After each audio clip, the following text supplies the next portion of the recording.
Welcome back to What Arty Noobs with General Disturbance. This is the 105 leFH18B2, the French Tip 5 Premium SPG that most people know as a leaf blower or a leFH. We know it as Fifi La Pew Pew. It was named because it was French and it pews a lot at the enemy. And this one is located on the southwest spawn of Highway under the command of Mr. B. Well, I'm sure you can see that Mr. B is not his actual name, but if we actually mention his real name, we get in trouble with wargaming. Or, well, not with wargaming so much, maybe YouTube. Because, of course, they would know what the meaning of that word is, and they might count it as an offensive word. Wargaming actually did pass his real name. They accepted it, so they can't really force him to change it after he's been using it for some time. Now, it's a 105mm light field howitzer mounted on top of a Char B1 that was captured from the French at the start of the war. So it's a modified Char B1, that makes it a B2, and that's where you get the N letters. Oh, his first shot is a hit on the A20. Now, he got 148 hit points off that one. He fired him blind. Oh, he got him! He set him alight and he burned him up, and that's the end of his game. I hope he enjoyed it, because he's going to have to go into another one now. Yes, you've been fified.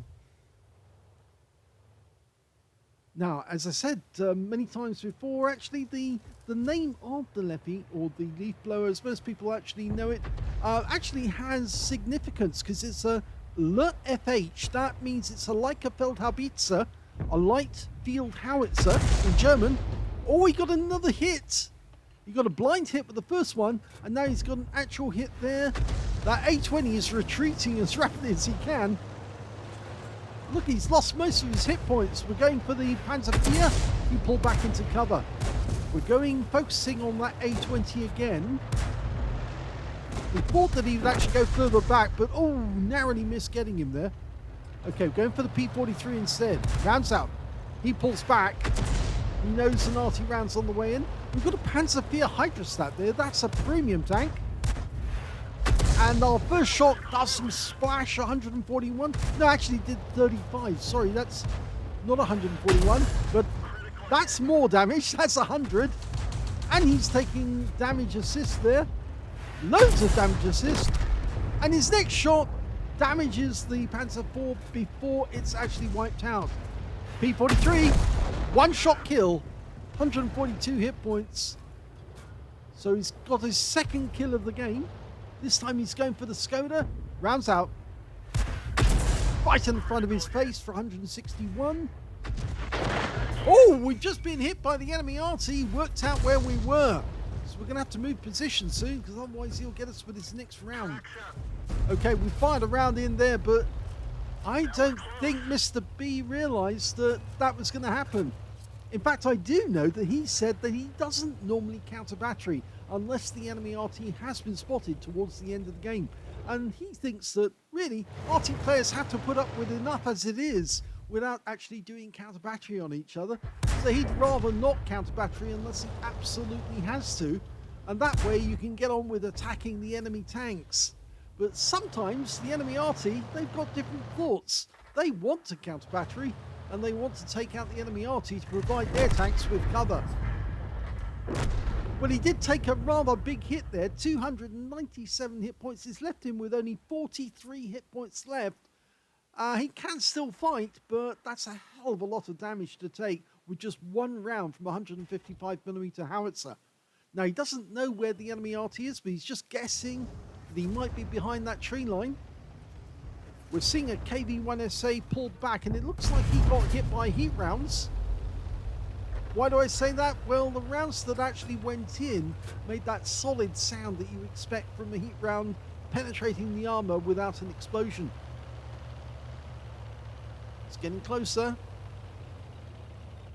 The thing about the Fifi is it won't fire over the entire range of the map, but if you get closer to the center, it will fire over the entire range of the map, because it's only got about the range of 75% of the map. So the closer you are to the center, the more likely you can hit enemy tanks.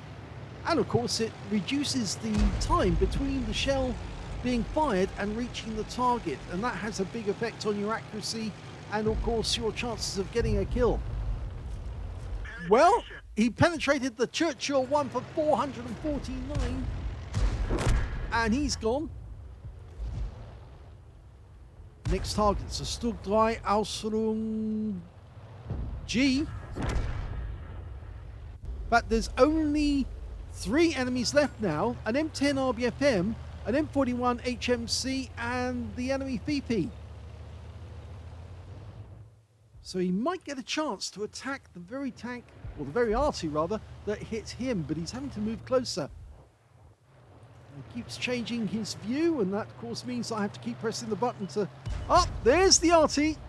He's going for the FP rather than the M41. But he changes his mind and thought, I'll have that one. Ram's out. He's returning the favour. And in his case, it wipes him out. But unfortunately, we lose one of our teammates. The chappie goes down, so he fires at the PP instead. Misses it with the first shot, but I think he's about to die anyway. Ram's out. And he didn't get the kill shot. That went to the Ram too, but the game is over and it's victory. Here's the end of battle results. That was a first-class tanker for Mr. B in the FP. He managed to get an Aslains because he set light to that A20 and he blew up, or burned up rather. He got a BUSA medal for getting at least 5 critical hits in this game. He got 10, and he got the high caliber for dealing the most damage in that game overall. His win rate was 5,712, which is super unicum and a bit more. Let's have a look at team score and see where he is. Well, funnily enough, he did get the highest damage in the game. Yes, we did get the high caliber. 2,133 hit points of damage. Second highest damage actually went to the M10 RBFM on the enemy team, 1,228. And the third highest damage went to the KV-222 on his own team with 1,225 hit points. When it came to kills, yes, the M10 RBFM got the highest number this time. 4 kills for him. 3 kills for Mr. B and also for the T1 Heavy, and 2 kills went to the KV-222. And when it came to base XP, he's got that one, so he's got 2 out of 3 here. 971 went to Mr. B, 922 went to the KV-222, and 669 went to the M10 RBFM on his own team. He fired 21 rounds in the game, but he got 9 direct hits on the enemy and 4 penetrating shots. Now, I'm pretty certain that 2 of the penetrating shots were the A20s. Yep, he penetrated 1 for 385. I think that was one of the blind shots. The other one was the one that came to the mast, or the water tower, and sat there for too long, and 560 hit points. One of those was a penetrating shot, and I think it was the second one that set light to the thing, because after all, if you do get a shell into the engine bay, it normally does set the engine alight, and that's what burned him up. The other one he penetrated in the game, well, let's have a look. Was it the Skoda? No, the P43. Yes, he hit the P43 for 142 and got a penetrating shot on that one as well. And he didn't set light to the M41 or penetrate him. The shell, I think, landed right next door to him and blew him up anyway because he was very low on hit points. Anyway, 2,133 hit points of damage, all of it at more than 300 meters. He also received 1 hit from the enemy. It was a splash hit. It was from the M41 trying to take him out. And it was a very good round, actually, if you think about it. Wasn't bang on target. If it had been bang on target, it probably would have taken out Mr. B altogether. So I suspect that the shell landed right next door to him rather than actually hit him. 7 enemy vehicles were damaged. 3 were killed. And he only did 443 hit points of stun assist. And that's, I think, why he only got a first class out of this. He earned 25,389 credits on a premium count and 4,953 experience points rather, from the game. So that's the end of the first battle. Let's have a look at the second one. The second replay is on the south spawn of El Halluf encounter. And game on. Now this game is a tier 5 with tier 4 tanks in it. That means that he's top tier, and of course that means he's also going to have to perform a little extra harder if he wants to get a good XP at the end.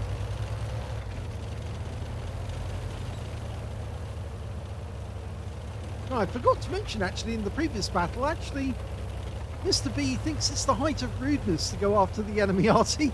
Well, I can understand that, not wanting to go after the enemy Arty, but I also do understand the other point of view that most of your tanks don't want to get hit by Arty, so taking out the enemy Arty, if you can, actually does enable them to have a safe battle and perform better. So if I see the tracer from an enemy Arty, I will go after them. But if I don't see the tracer, I won't. I won't specifically look for them, unless of course my team is not doing anything to actually spot the enemy for me, in which case then I've got no option but to try and use my shells to the best ability. So it's more of a case of it being situational. Okay, T28, rams out. One shot kill! Look at that, right onto him. The shell almost came down right on top of him, and there was no way he could avoid it. And those things don't have much in the way of armor. Should be remembered, that's the same hull that's used for the Su-8. Yes, the Tier 6 Soviet SPG also has a T-28 hull, very vulnerable, and so is that M4A1 because he stayed absolutely still and took a 166 hit point loss. Okay, lining up the shot again, see if we can get something. Okay, we've got a Largo now, that's a good choice. Rounds out.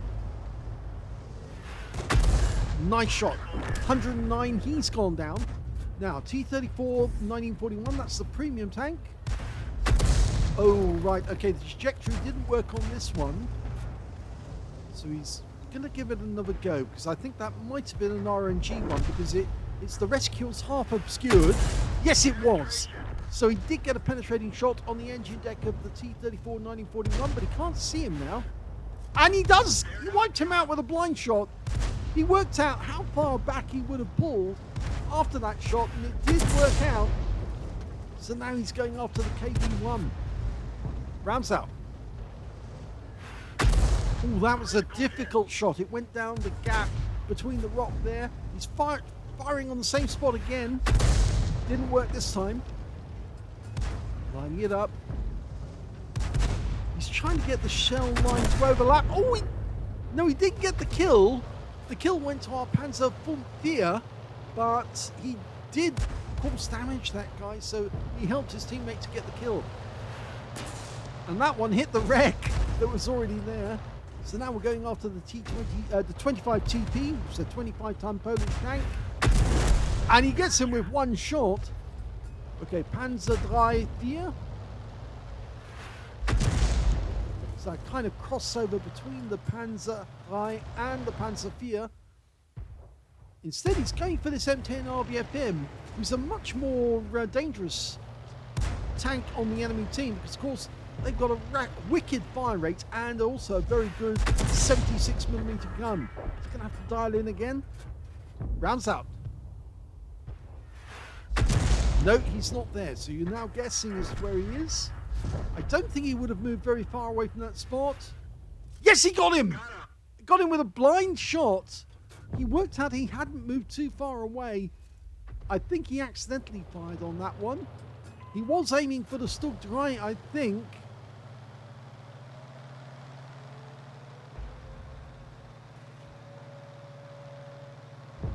Rounds out.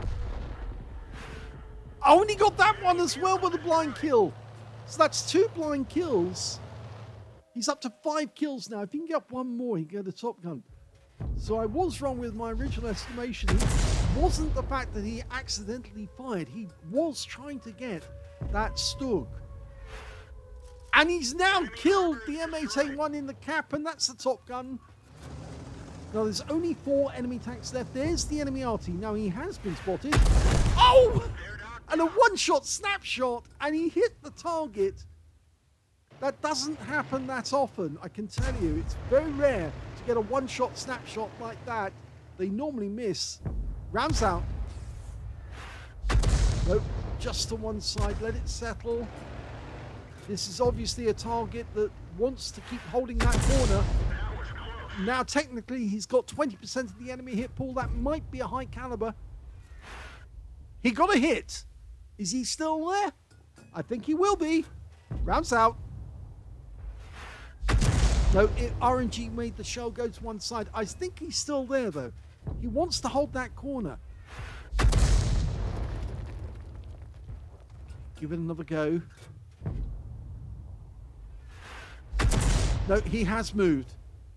We can now see the Hetzer, the Jagdpanzer 38. Not many people call it that, of course, but that is its true name. Okay, Panzer 3. Trying to ram our T-34 out of existence. This is difficult now because if we do fire, we might actually hit our own teammate. And if we did, we'd lose the high caliber. There's the M10. He moved position because he kept on getting hit. And now he's down to just 40 hit points. You could see that Mr. B was calculating how far back he was going to pull before he shot. But he's ready now. Rams out. Overshot just by a little. He's gone down, and that's the last kill of the game. Taken out by the T-34. Well, what we didn't see through all the excitement of watching him chase that M10 RBFM towards the end of the game was how close he got to getting a Radley Walters in that game. It's very rare for Arty to do it, but they do. And of course, when a Fifi gets it, it's all the better. He got a first-class tanker out of that one, Mr. B. He also got a bruiser medal for getting at least 5 critical hits. In fact, he got 15. And he got the high caliber for dealing the most damage in that game overall, as well as the Top Gun for getting at least 6 kills. He ended up with 7. If he'd taken out the M10 RBFM, that would have been a Radley Walters for sure. And look at that win rate, 9,879 super unicum and quite a bit more. Let's have a look at the team score. Well, you can see in this one, his highest damage was 2,478 hit points. Highest damage on the enemy team was their KV-1 with 1,729. And in third place, we had the T1 Heavy with 1,612 hit points. When it came to kills, well, there was only one player in it. It was Mr. B with 7 kills. 2 kills went to the Panzer IV, the T-34 on his own team, the KV-1 on the enemy team, and their Jagdpanzer 38, the Hetzer. When it came to base XP, it was actually the Panzer IV who got the highest, 1,288. And I suspect that was down to the fact that he was spotting. He also got a steel wall in that game as well for blocking the most damage in the game. And yes, he did get a fair amount of assistance there, 1,124, as well as decent damage. And that helped him to get a very high win rate and also a very high amount of XP. So he beat Mr. B when it came to XP. But Mr. B got 2 out of 3 on that one. And he also got 1,094. And they were the only 2 players who managed to get over 1,000 in the game, with the T1 Heavy getting 884 behind them. He got 31 shots off, so he had 19 rounds left at the end of the game. 12 direct hits on the enemy, 8 penetrations out of this one. Well, he was hitting some of those tanks which were tier 4s. And obviously then he was getting penetrating shots on. That shot on the T-28, that had to be a penetrating shot on that tank because it just went straight through and wiped him out with 1 round. There he is, T-28. Yes, a penetrating shot for 317. The Gorilla, yep, that was the snapshot. 315 hit points off that one. The M10, no, he didn't penetrate that one at all. But he did penetrate the Stug 3 Aslains B as he was backing up. 53 hit points, and it went straight into his engine deck. And the other M10 on the game, yes, he got 129 off that one. I think that was the blind hit that was sitting on the corner that he fired in. And the M8A1 that was sitting in the cap, 405 hit points from 1 shot. The guy just sat there still while he was capping. And of course, that's a big mistake because Mr. B knew exactly where he was, just fired the round in. Accurate shot, went straight through him, wiped him out. Very well played indeed. Let's have a look at the rest of the data.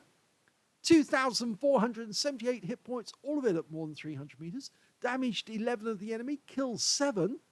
And he got 13 defense points when he reset the cap on the M8A1. He earned 30,026 credits from the game. And remember, this is a tier 5 game with tier 4 tanks. And he got 25 bonds out of it as well for a mission achievement. And 2,297 experience points altogether. He says some snapshots land, some don't. Well, that's very true, but most of the time they don't. So it's not advisable in the Fifi, especially when you've got a tank that aims as fast as it actually loads. Some people say, well, they'll fire the first shot on the off chance that the snapshot will land. Sometimes that warns the enemy tank that they are being targeted. So if you do fire a round and a round lands right next door to them, or they get the warning, the Arty warning, then they'll start trying to dodge the next shot. So sometimes it's not advisable. Just let it settle in, let it dial in, get a really accurate shot with your first shot and just wipe them out so they don't move at all, like that T-28 did. He just sat there and took the round right on his roof, went right through him.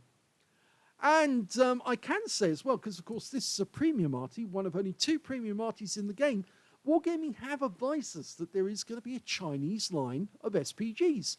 Now, if they're going to do that, it's more than likely that they're going to have a premium Arty to go with that line. We don't know what that is yet, but it's very possible that it might come into the game. So this might be the 3rd premium Arty to get accepted. Now, we don't know if that's true or not, because I'm just, at this moment, guessing, given that they have introduced or announced a Chinese line of SPGs. But it would also be nice if Wargaming were to bring in a premium Arty for the other SPG lines, such as the German line. Well, they could bring in the Hetzer Arty. There was a Hetzer Arty. It was an open-topped Hetzer, which actually had a Gorilla Arty right mounted in the center of the vehicle. They could bring that into the game. And they could also bring in the M52, which is basically an M44 with a turret on top. And of course, that's a 105mm. Like this Arty, it could still be placed at tier 4, or tier 5 rather, to match the Fifi. And of course, there is a 3rd Arty they could bring into the game, which actually did exist, and that's the SU-122, the original SU-122, not the SU-122A, which is actually the fictional version. Because the SU-122, the original one, was an SPG. It was designed for indirect fire. It had a 122mm howitzer, which was capable of firing from a closed cabin. The reason the Soviets didn't like it was the accumulation of fumes, which actually affected the crew. So they actually stopped doing that, and they actually put a fixed gun in there, which is like the tank destroyer version. In fact, they do have the ISU-122, but of course that's a premium tank destroyer in the game. But they could put the SU-122 into the game. In fact, actually, the SU-85 of the 122mm howitzer is basically the SU-122. But if they were to give it Arty capability, that is to actually aim indirectly, that would make it a proper SPG. Anyway, that's me waffling on for enough. I'm looking forward to seeing that Chinese SPG line. I'm not looking forward to the changes they want to make to SPGs again, which indicate that they're now going to allow tanks to actually fire rockets at the SPGs that they don't know where, if they don't know where they are, and if the SPGs don't move after their 3rd shot on the same target, then they're going to get attacked and almost certainly wiped out, much like the Arty in the Frontline game. That's not really fair to the Arty. Arty will focus on a particular target if that target is silly enough to keep moving in the same way, in the same spot. And it's unfair to force the Arty to move, but of course we do see in real life that Artys do move after they fired a number of shots, because they can be counter-batteried. But back in the Second World War, they didn't do that all that often. In fact, they did have counter-battery. In fact, that's what the Hummer was designed for, to counter-battery the enemy of the Soviet Arty. But it's not really fair in this game for tanks to call up an Arty strike on the enemy Arty if they don't or wouldn't have a clue where that Arty was. And that's true. Giving them warning of an Arty firing at them is bad enough, but then allowing them to fire back at that Arty by telling them where the Arty is even worse, because of course that just didn't happen. Anyway, I hope you enjoyed that replay. If you did, please give this video a like, do subscribe to our channel, leave a little comment down below because it feeds the algorithm, and thank you for watching.